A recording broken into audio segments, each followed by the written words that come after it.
The villains scared the shit out of you. Argument. Digimon. There were actual scary-looking bad guys who caused trouble at a global scale. People would come out hurt, and some characters were killed off because of these villains. Pokemon. There's only one way to describe the bad guys in this show. Pathetic. Team Rocket never managed to succeed in anything and were always blasting off into the sky after Pikachu electrocuted them. True, but I think, at least in the way it was in the beginning, is that Team Rocket, or at least Jesse and James, were there to kind of be the butt of the joke in the anime. Oh, they're never going to win because Team Rocket is this inept. I mean, yeah, they were foiled, but there were some times that they actually succeeded in getting Pokemon. And I have to agree with this one. The villains in Digimon were pretty scary. And yeah, people would come out hurt or killed or captured, and some were just completely taken over. It dealt with a lot of dark subjects, but Digimon was a much darker anime than Pokemon. So this one is actually kind of reasonable. Shit got real. Digimon. Because of the terrifying Digimonsters crossing over between the real world and the digital world, worlds were destroyed, characters died, and the worst part is that the kids had to go back to reality without their Digimonsters. Pokemon. Although heartbreaking moments did occur, no character was ever killed off. And that's just not reality. I guess so? I said it's been a while since I've watched the early seasons of Pokemon. I guess I can't think of anything that would contradict this argument. If you can, again, put it down in the comments below. There was actual storytelling. Argument. Digimon. The show has a more detailed storyline than Pokemon. Each episode is different and moves the character forward into their journey. There's a lot of different progression. Pokemon. The characters in the show seem to be stuck in a routine where each episode they run into a petty problem, pretend to struggle a bit, resolve it, and live happily ever after. This one, personal opinion, is going to shine through, which it may have this entire time. One of the things that I've always hated about Pokemon is that it was kind of cookie cutter in the way it became with its story. It was always some new trainer came in, problem happened with the new trainer, Ash and his friends had to solve it. The same thing happened with the early gym battles, so many other things. It just became rather predictable and dull. I just kind of quit watching Pokemon for a while because it was just kind of boring. So, yeah, I think I can kind of see the point here. Cliffhangers left you with extreme anxiety. Argument. Digimon. The episode sometimes ended with the life of a character in danger or a whole city being devoured by a Digimon, which caused a lot of anxiety and emotional problems to the viewers. Pokemon. Cliffhangers would be not knowing if Ash would win yet another badge. I don't particularly like this argument. It's just, once again, they're talking about these are supposed to be very similar shows, and honestly, they're not. Why would they want to treat them as such? The characters were not immortal. Digimon. There's nothing cooler than growing with your favorite cartoon character, which Digimon managed to do exceptionally well. In Season 2 and in the movies, we see the original 7 Digidestin all grown up and with lives. Pokemon. Ash, who without any explanation is still a child, has yet to get a wrinkle or grow a gray hair. This has been explained quite a few times, is that they don't want him to grow. While Digimon sort of became for a double-digit age type of audience, the company who released Pokemon wanted to continue to make sure that kids knew that this was a kid's show. It's supposed to always appeal to that sort of mentality. They wanted the younger kids to have a character that they could connect with. They realize that they have older people who also watch it, but their target audience will always be these younger people. Digimon, I think, better understood that their fan base was aging, so they wanted to make sure that their characters aged as well. So even after the first season, when the second season came in, they still showed that these characters had gotten older, like the original Watchers did, but they also brought in a new generation of Digidestin. For the most part, Kari and TK went back to the second generation of Digidestin, but that's still their age range. So they brought in these younger kids to also appeal and get a connection to the younger audience. So Digimon, I think, was better at understanding where their audience lies, or did lie at that point. You can become the Digimon, which is badass. Argument. Digimon. In Season 4, the Digidestined were able to spiritually digivolve into the Digimon, which is the closest to being a superhero and having superpowers. Pokemon. Pokemon has this new thing called Mega Evolution, but you still don't know what being a Pokemon feels like. Sorry. I also have to bring up this again in order to really think about this argument, which is Digimon takes place in a virtual world. Pokemon does not. It takes place in, I guess, a human world, or Pokemon world. Anyway, it's not really virtual. Now, Season 4 of Digimon, I didn't like. It really dropped my attention, and I tried to like it, I wanted to like it, but the problem is that it was basically Mighty Morphin Digirangers. It really lost my attention. When I fell off of the Digimon bandwagon, at least for a little while, it was because of Season 4. Yes, I went back, I watched it all, and I still didn't really like it. Though I will say it still has merit. Now, Mega Evolution, could that be something that they decided to take from Digimon? It could be, I don't know.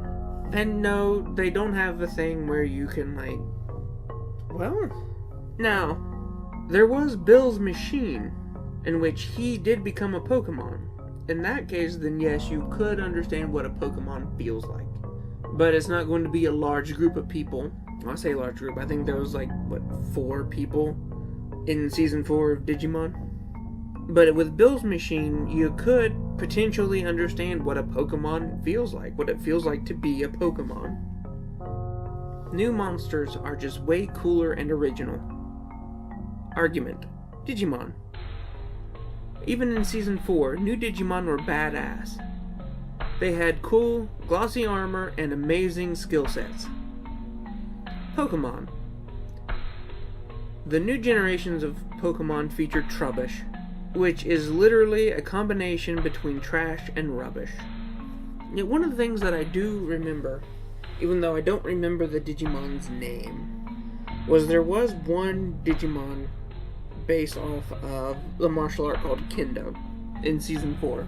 May have been in one of the movies. And I'm a practitioner of Kendo. I've been studying it for years. I have a 3rd degree black belt in it. And yeah, it's really fun. And when I found out that Pokemon existed, I decided to look it up. That's what kind of brought me back to the Season 4 Digimon. I remember there being some pretty stupid looking Digimon too. Like there was Numamon? Just this green thing, this green slug thing with googly eyes on top that just lived down in the sewer and threw shit at people? Come on, and that was in the original Digimon. The example that he gave, this Trubbish or whatever it is, was one of the newer generations. You know, when I can find something like that in the original episode of Digimon, and it took them years and years to create this new monster in Pokemon, I don't know, it kind of like evens out that argument.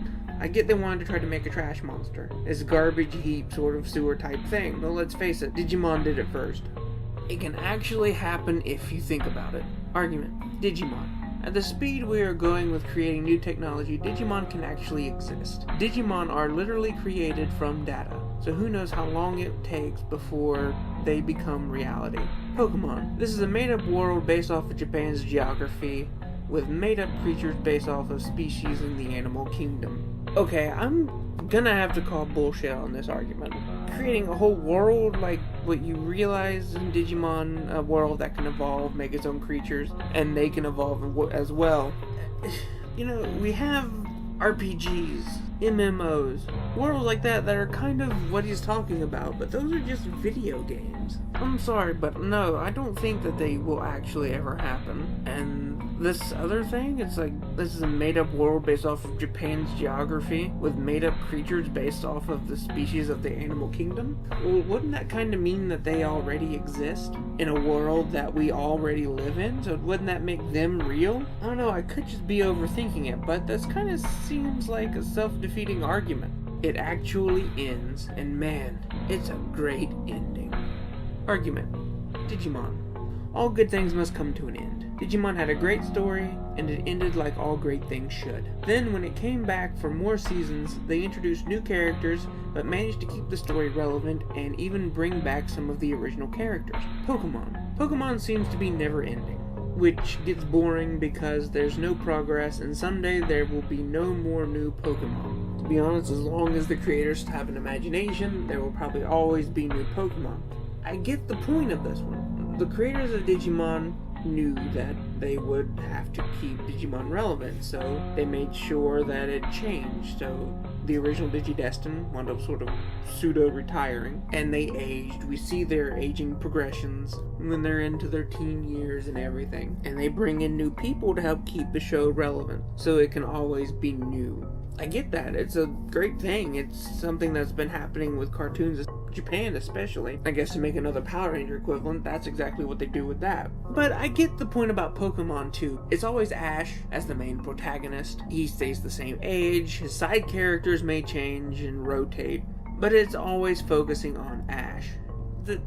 I guess I can see some relevance to this final statement. I will always hold Digimon in a special place in my heart. As I mentioned in my last podcast, it's the anime that really made me like anime. And I know I have bias and whatever else going into this because I have my own thoughts, my own opinions. I'm me. I'm no one else. Digimon will always hold a special place in my heart. I loved the anime when I was a kid. Now I've started rewatching it, and here I am in a master's degree. I will always love Digimon. I now even have an appreciation for that dreaded 4th season. And I've also watched Data Squad and Fusion, and I've kept up with Digimon. Pokemon, I lost interest in it a long time ago and have never gone back to the anime, and I'm probably not going to. But Pokemon is not as good of an anime as Digimon. But the article that I showed today is kind of a half-hearted or piss-poor argument towards everything. I like the way he was arguing about anything because he just uses a bunch of half-arguments and half-truths, and I don't like it when people do that in arguments because all I'm meant to do is confuse people and try to sway them to think one way. So to me, Digimon will always be the better anime. It's just, you could tell that Pokemon came out as just a way to try to sell the video game, and it just wound up becoming its own entity, gaining its own following. When Digimon came out, there was no game. Yeah, they had those monster fighter Tamagotchi V-Pet thingies. There was no actual, big game. Pokemon had a stern following when it came out in the US because the game had gotten popular beforehand. Digimon didn't get that, so they had to find another gimmick, which was riding on Pokemon's coattails in order to gain popularity. And I think because of that, people just really saw it, and still see it, as a Pokemon ripoff. And to be honest, it's no more a Pokemon ripoff than Yu-Gi-Oh! Is, and people still say that about Yu-Gi-Oh! I personally have no trouble at all seeing them as 3 separate entities. This BuzzFeed article had a profound statement, but it didn't live up to its hype. But if you think of anything else like this, please let me know. Anyway, what are your thoughts about this BuzzFeed article? Leave them down in the comments below, and I'll talk to you guys next time.